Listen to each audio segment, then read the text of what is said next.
Okay, I'll just show you how to set the sat nav in this 2012 Range Rover Sport.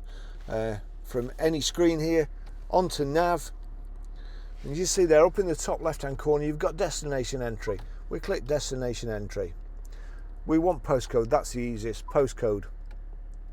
And we're Grosvenor Garage, Chorley Road, Whatleydale, Preston, PR.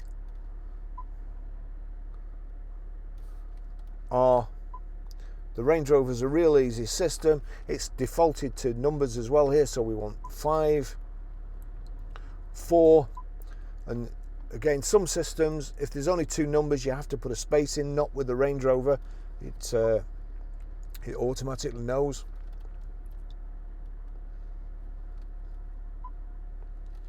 Grosvenor Garage, Chorley Road, Whatleydale, Preston, PR5 4JS. That's it there. It's come up. We click OK.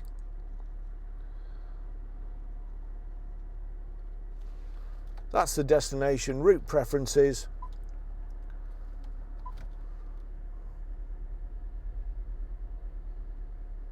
Destination is nearby after you've clicked it, and it'll give you the opportunity to click go at the bottom, and that's how you do it.